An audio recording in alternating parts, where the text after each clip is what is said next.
नमस्कार दोस्तों, इतिहास गवाह है में आपका स्वागत है।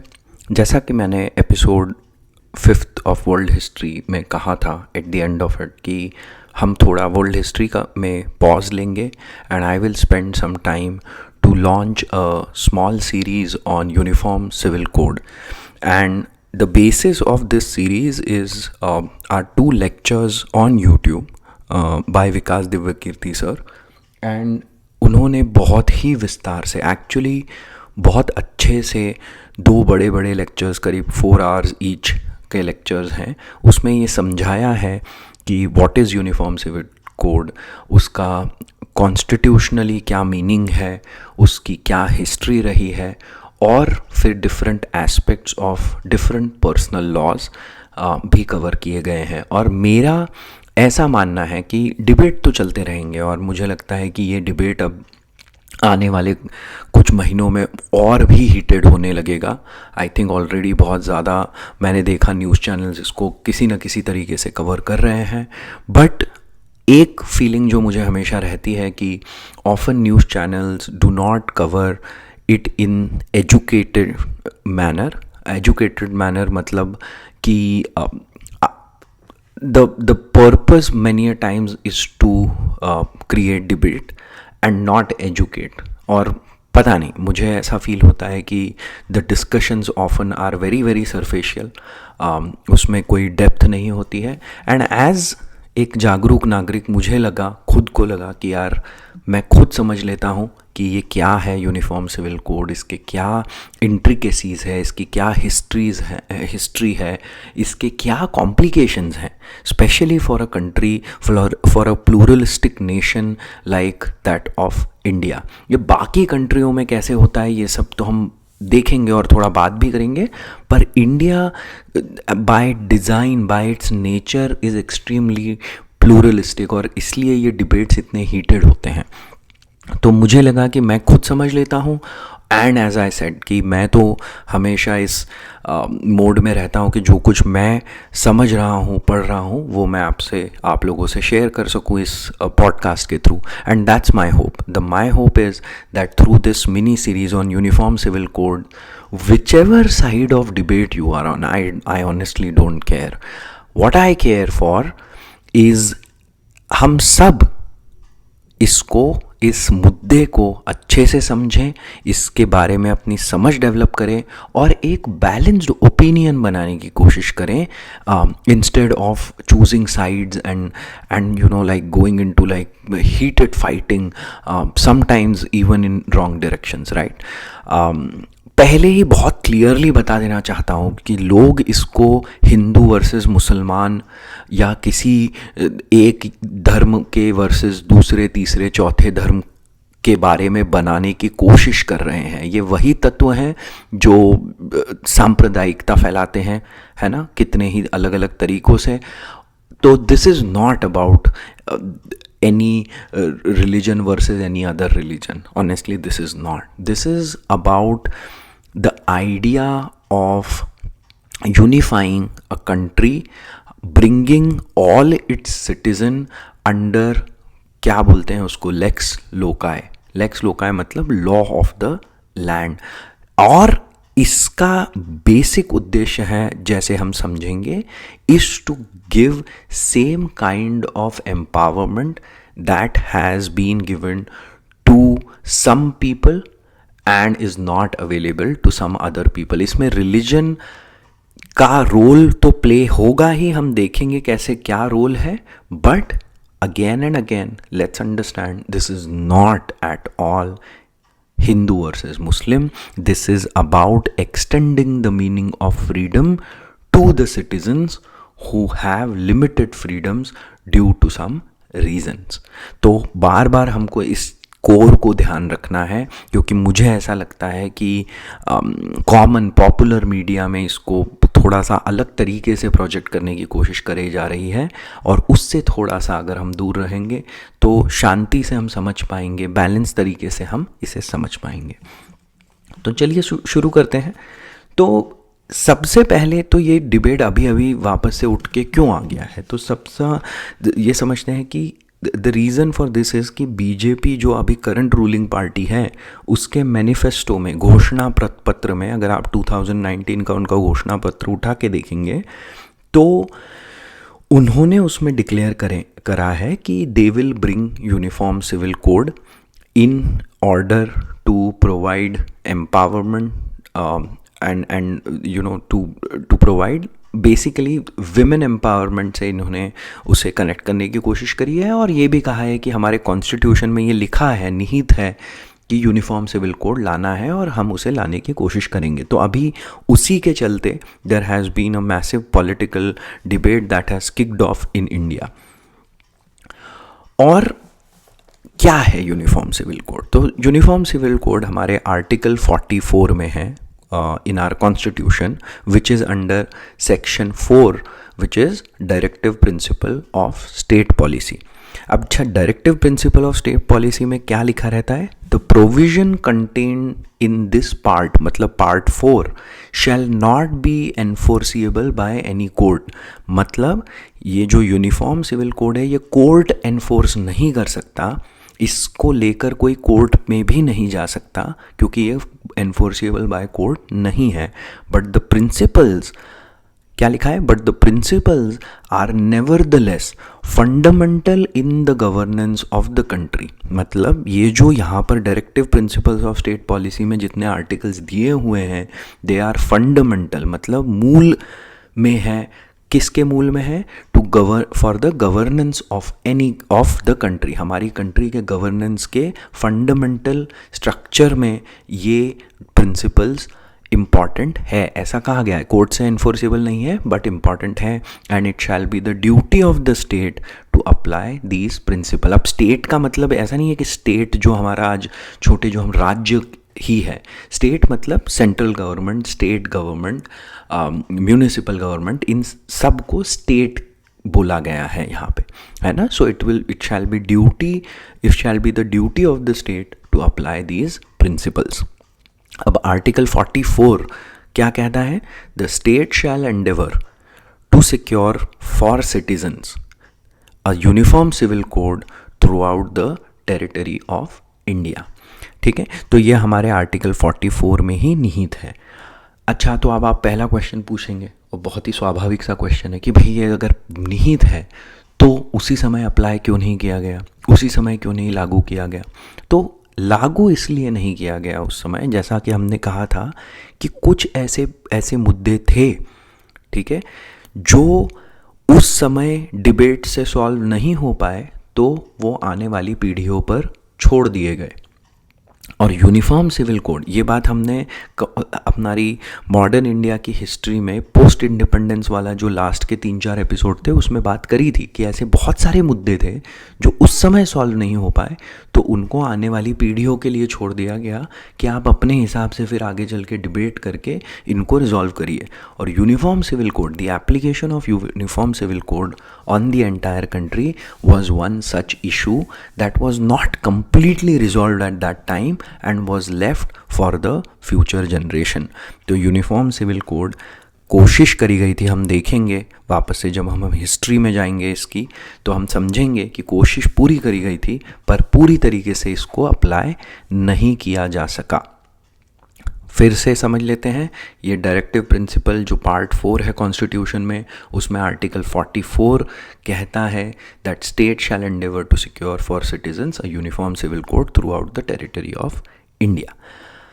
अब आते हैं इसके बेसिक मीनिंग पे, मतलब क्या है यूनिफॉर्म का मतलब क्या है, सिविल का मतलब क्या है और कोड का मतलब क्या है। तो शुरू करते हैं बीच वाले वर्ड से, सिविल से। सो सिविल यहाँ पर जो मतलब होता है कि भारत में हम इस कंट्री में 2 तरीके के हम लोगों को पता है केसेस होते हैं। क्या? एक सिविल केसेस होते हैं और क्रिमिनल केसेस होते हैं। सिविल केसेस में क्या होता है? It is individual versus individual, corporation versus corporation, individual versus corporation, है ना। मतलब किसी ने आपकी ज़मीन हड़प ली, किसी ने आप पे कोई, मतलब जितने भी, मतलब जो 2 व्यक्ति और जो 2 ऑर्गेनाइजेशन के बीच की लड़ाई है वो सिविल केसेस में, उनका नेचर ऑफ द ऑफेंस के हिसाब से वो सिविल केसेस होते हैं। क्रिमिनल केसेस में क्या होता है, it's an offence against the state कहा जाता है, मतलब किसी ने हत्या कर दी, किसी ने चोरी कर दी, किसी ने असॉल्ट किया, तो स्टेट कहता है कि ऐसे व्यक्ति के अगेंस्ट एक हम एज अ स्टेट फाइट करेंगे क्योंकि ये सोसाइटी के लिए खतरनाक है। तो वो ऐसे ऑफेंसेस को हम क्रिमिनल केसेस में डाल देते हैं। सिविल केसेस का आउटकम क्या होता है, it's generally a compensation. Criminal cases का आउटकम पनिशमेंट होता है।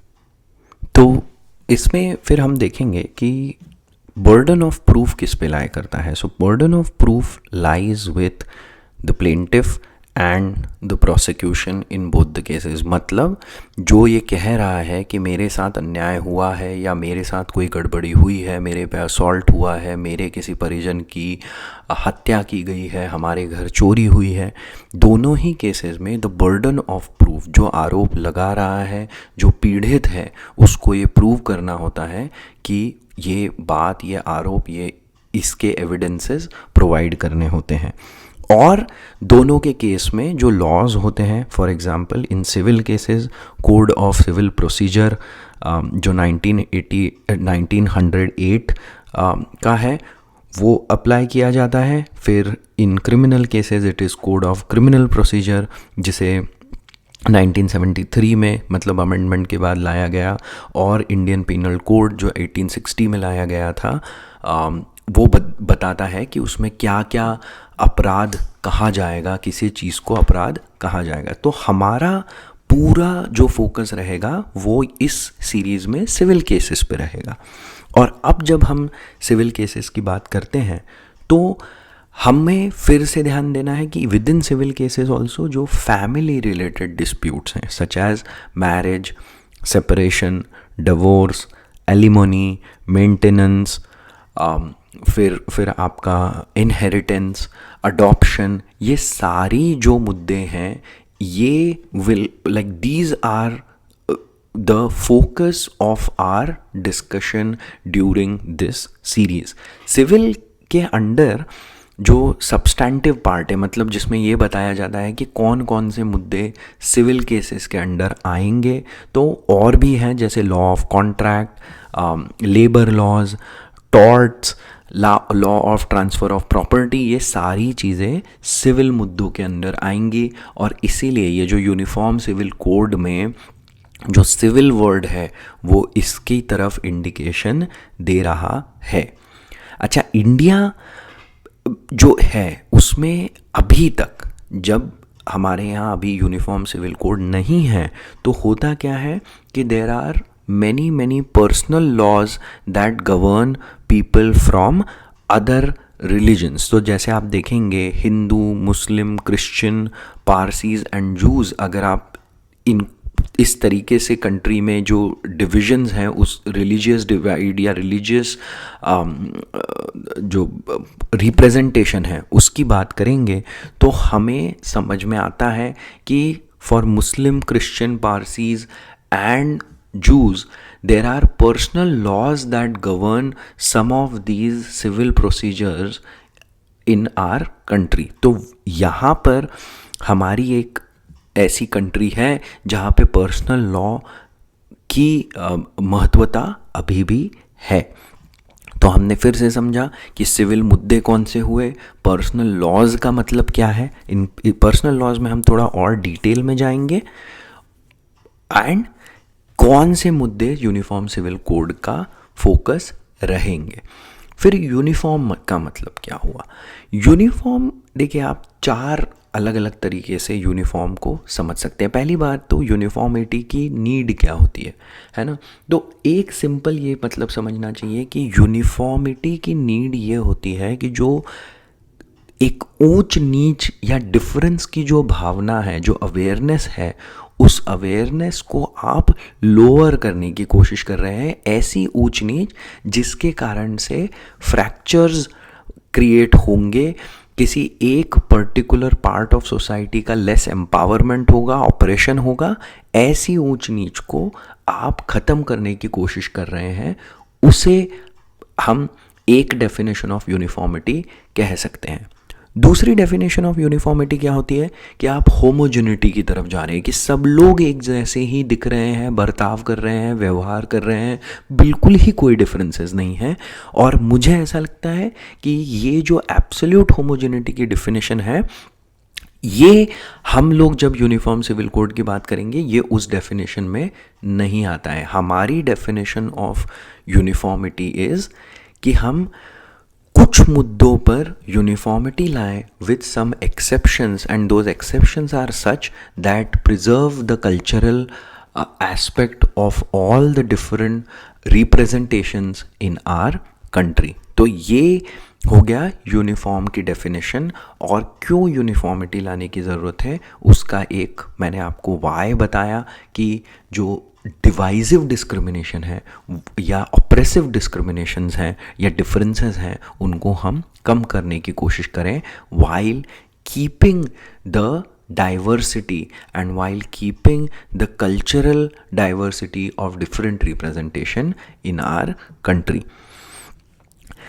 और फाइनली जो वर्ड है वो है कोड। कोड मतलब एक कानून, कुछ ग्रुप ऑफ लॉज जिससे हम बता सकते हैं कि सर्टन मामलों में किस तरीके से प्रोसीड किया जाएगा। कानूनों का संग्रहण, कानूनों मतलब ग्रुप ऑफ लॉज को कोड कह सकते हैं।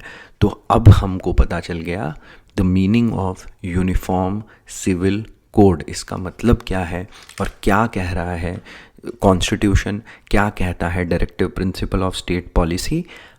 ये अब हमको क्वाइट क्लियर हो जाना चाहिए इस पॉइंट तक।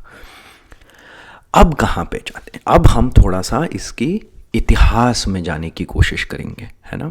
और इतिहास मतलब हम लेट्स स्टार्ट फ्रॉम थोड़ा सा पीछे से, और पीछे मतलब आपको लगेगा कि अंग्रेजों के ज़माने में जाएंगे, बट मैं कह रहा हूँ कि और पीछे से, बहुत पीछे से चालू करते हैं।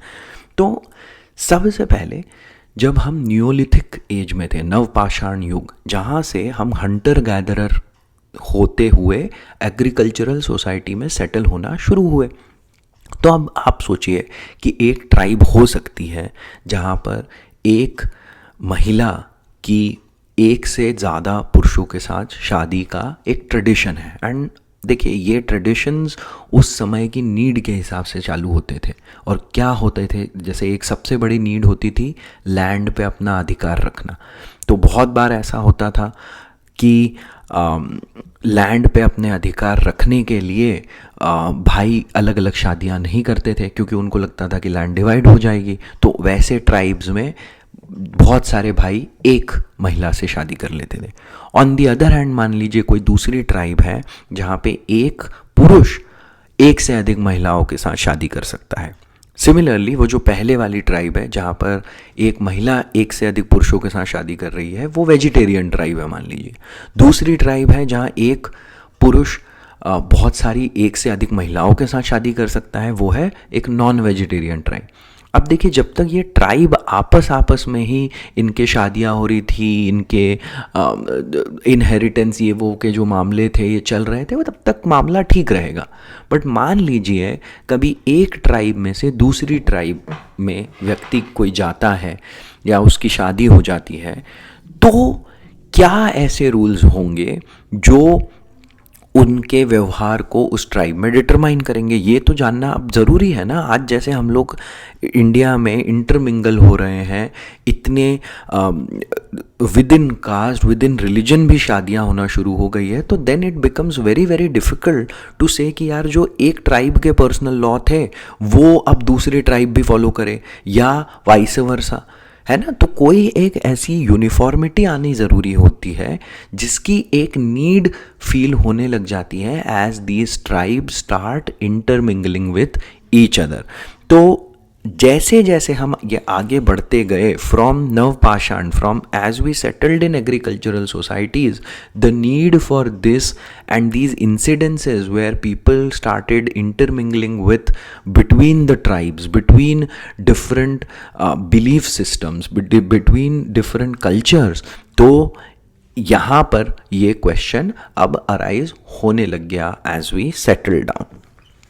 और हम जब देखते हैं कि अब हम आएंगे सीधे जंप मार के मेडिवल इंडिया में। अब मेडिवल इंडिया में देखिए क्या था कि जो हिंदूज एज अ ग्रुप था वो एंशियंट टाइम से ही उनके तीन जो मेन बेसिस थे वह थे मनुस्मृति, याज्ञवल्क्य स्मृति और नारद स्मृति। इन से ही जो पर्सनल लॉज थे वो डिटरमाइन होते थे और उनसे ही इनका जो सिविल, आप मान लीजिए सिविल मामले मतलब जो पर्सनल मामले थे उन वो सेटल हो जाते थे। फिर जब आप मेडिवल इंडिया में देखेंगे तो for like Aurangzeb implemented something he called फतवा आलमगिरी। और फतवा आलमगिरी में क्या था कि ही पुट नवाब एज मतलब जस्टिस नवाब के हाथ में दिया गया और नवाब के अंडर में काजी और मुफ्ती होते थे और काजी जो होता था वो न्याय देता था इन कंसल्टेशन विथ मुफ्ती। और इसमें फिर दीवानी न्याय होता था और दीवानी न्याय सिविल जस्टिस सिस्टम होता था। और सिविल जस्टिस सिस्टम के केस में अगर आप देखेंगे तो पर्सनल लॉज को वहाँ पे भी टच नहीं किया गया। हिंदू अपने हिसाब से, मुस्लिम्स अपने हिसाब से, और कोई धर्म है तो वो अपने हिसाब से वो मतलब they would go ahead and settle their own disputes. और फिर दूसरा जो टाइप ऑफ जस्टिस सिस्टम था जो हम कहते हैं फौजदारी न्याय, क्रिमिनल केसेस के लिए, उसमें फिर फौजदारी न्याय ही अप्लाई किया गया और सब लोगों को फौजदारी न्याय के हिसाब से ही क्रिमिनल केसेस में न्याय मिलता रहा। तो ये सब मामला तब तक चलते रहा जब तक मतलब आप मान लीजिए ऑलमोस्ट अंटिल 1764 जहां बैटल ऑफ बक्सर हुई और जो बंगाल की दीवानी थी वो ईस्ट इंडिया कंपनी के पास आ गई। अब जैसे ही बंगाल की दीवानी ईस्ट इंडिया कंपनी के पास आ गई तो उन पे एक और भार आना शुरू हुआ which was the administrative load. पर आपको अगर आपने, जैसे मैंने मॉडर्न इंडिया की सीरीज़ में भी बताया कि शुरू में company did not want any part of administrative duties क्योंकि उनको लगा था कि खर्चे बढ़ जाएंगे। तो 1764 से 1770 जो रॉबर्ट क्लाइव थे उन्होंने वहाँ पे डायरकी लाने की कोशिश करी कि हम रेवेन्यू अपने पास रखेंगे और जो एडमिनिस्ट्रेशन है वो नवाब के पास रहेगा।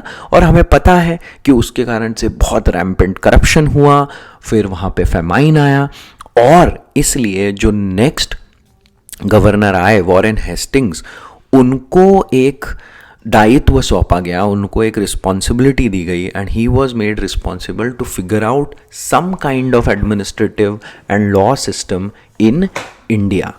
तो अब हम थोड़े पीछे से चलते हुए हमने समझा कि ये कैसे नीड अराइज हुई as we settled in agricultural society. फिर हमने बहुत ही ब्रीफली समझा मेडिवल इंडिया में क्या सिस्टम रहा और फिर हमने देखा कि पहले डायरकी लाया गया which failed miserably and therefore Warren Hastings came in with कि कुछ यहाँ पर लॉ और एक कुछ तो मतलब एडमिनिस्ट्रेटिव कंट्रोल करने के लिए कुछ करना होगा। आज का एपिसोड वैसे ही 23 मिनट का तो हो ही चुका है, हम यहाँ पर पॉज करेंगे। आज हमने सिर्फ ये समझा कि यूनिफॉर्म सिविल कोड एज जो टर्म है उसका मतलब क्या है, वो कहाँ पर है हमारे कॉन्स्टिट्यूशन में क्या लिखा गया है। And again as I said we started by saying कि हमारा पूरा उद्देश्य इस सीरीज़ में is to develop an understanding as an aware citizen of a very very glorious country, है ना। हम एक जागरूक नागरिक है, एक बहुत महान कंट्री के, और इस तरीके से बहुत ही अजीब से डिबेट और अजीब सी बिकरिंग करना थोड़ा कभी कभी हमें शोभा नहीं देता। तो हम यहाँ पर एक अवेयरनेस बिल्ड करने की ही कोशिश कर रहे हैं। मैं भी पढ़ रहा हूँ और मैं आपको बस जो मैं पढ़ रहा हूँ वो आपको बताकर खुद के लिए भी एक, जैसे बोलते हैं ना, रिवीजन हो रहा है और and hopefully you are also gaining something out of it. आज हम यहीं पॉज करते हैं। अगले एपिसोड में हम लोग जहाँ वॉरेन हेस्टिंग्स हैं तो अंग्रेज़ों के शासन में क्या क्या बदलाव आए, क्या क्या चेंजेस आए, कुछ लॉ कमीशंस बनाए गए, उन लॉ कमीशन ने क्या रिकमेंडेशन दिए, वो सब हम समझते हुए आगे बढ़ेंगे। उसके बाद आने वाले एपिसोड्स में हम विस्तार में डिस्कस करेंगे कि बिटवीन 1937 टू 1950 क्या पॉलिटिकल टर्मोइल हुआ, क्या डिबेट्स हुए, क्या डिस्कशन हुए। फिर हम बात करेंगे इसी सीरीज़ में आगे चल के हिंदू कोड बिल, हम विस्तार में बात करेंगे कि क्या उनमें चेंजेस लाए गए, क्या अमेंडमेंट्स हुए। फिर उसके बाद हम Muslim personal laws and tribal laws पे भी अच्छे से डिटेल में डिस्कशन करेंगे। तो ये तो रहा एक सीरीज़ क्या है उसका ओवरव्यू।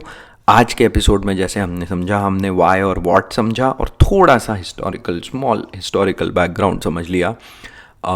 यहीं पॉज करते हैं। सुनने के लिए आपका बहुत बहुत धन्यवाद। अंटिल नेक्स्ट टाइम, जय हिंद।